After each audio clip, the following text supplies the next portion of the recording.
In the dazzling world of high-stakes business, where ambition is the currency and success the ultimate prize, two titans were on a collision course. Her name was Evelyn Reed, a self-made entrepreneur who had built a sustainable tech empire from the ground up.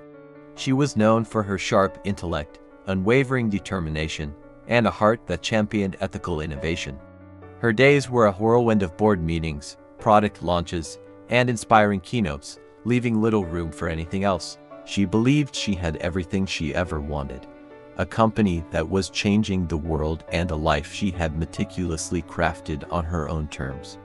On the other side of the city, in a skyscraper that pierced the clouds, was Julian Croft, a billionaire investor, a visionary who could see the future in a single line of code. His name was whispered with a mix of awe and intimidation in financial circles. Julian had inherited a fortune, but he had multiplied it tenfold with his uncanny ability to spot the next big thing. He lived a life of curated perfection, art collections, private jets, and a string of glamorous but fleeting connections. Yet, beneath the polished exterior, a profound sense of emptiness had begun to settle in. He had conquered the world of finance, but his personal world felt hollow, a gallery of beautiful objects with no soul. Their worlds first collided not in a boardroom, but at a charity gala for environmental conservation, an event Evelyn had co-organized. She was on stage, speaking with a passion that captivated the entire room. She wasn't just talking about profits and projections. She was talking about purpose, about leaving the world better than they found it. Julian, who had attended out of obligation, found himself leaning forward, completely mesmerized. He had heard hundreds of pitches, but he had never heard one delivered with such genuine conviction. For the first time in a long time, he wasn't thinking about the return on investment. He was thinking about the woman who was speaking. After her speech, he sought her out. He expected a guarded, all-business powerhouse.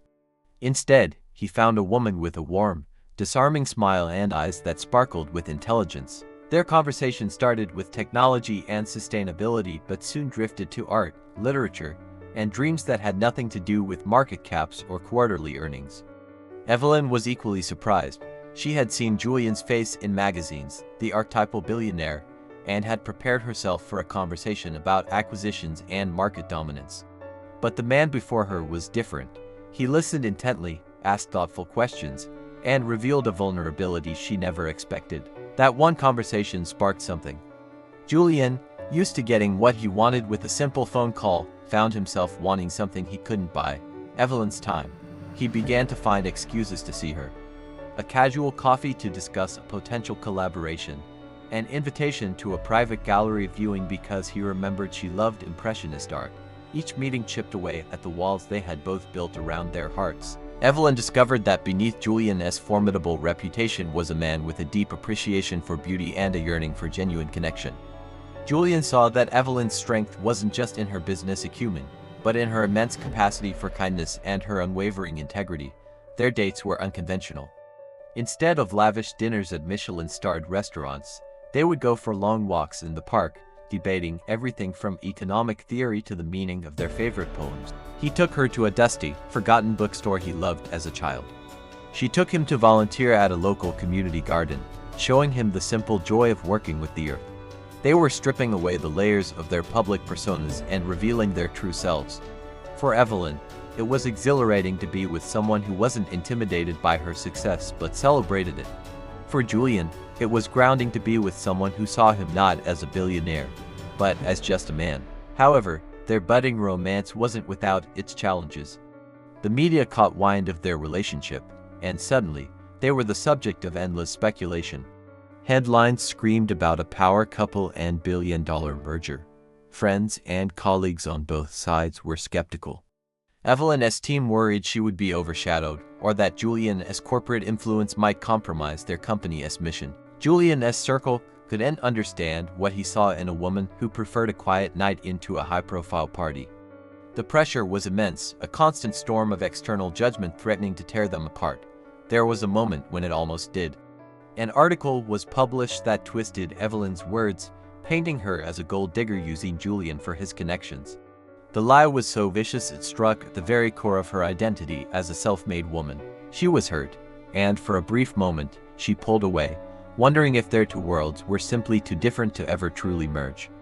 She questioned if the price of love was the sacrifice of her own hard-won identity.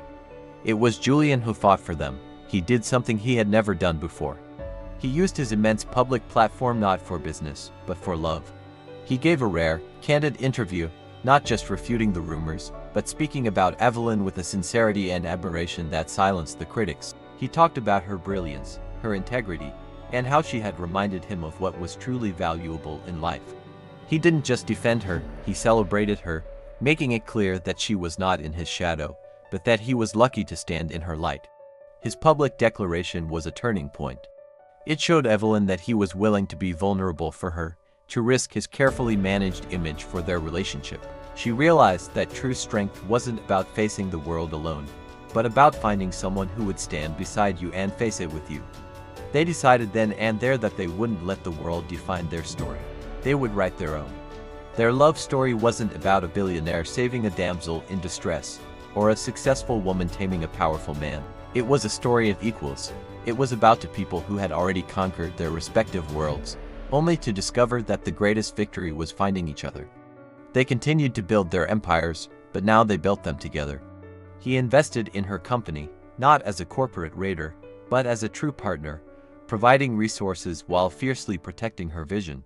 She, in turn, brought a sense of purpose and joy into his life that no amount of money could ever buy. They learned to navigate their public lives with grace, never losing the private, simple moments they cherished. They found their balance between black tie galas and quiet evenings at home, between closing billion-dollar deals and planting flowers in their garden. Their love became a new kind of power, one built not on wealth or status, but on mutual respect, shared dreams, and a profound, unwavering partnership. In a world obsessed with success, they had found something far more rare, a love that was both their anchor and their greatest adventure. Their story became a new kind of headline, one that didn't talk about mergers and acquisitions, but about the powerful, transformative union of two extraordinary hearts. Thank you so much for watching. If you were touched by Evelyn and Julian's story, make sure to hit that like button and subscribe for more tales of love, life, and everything in between. We'll see you in the next video.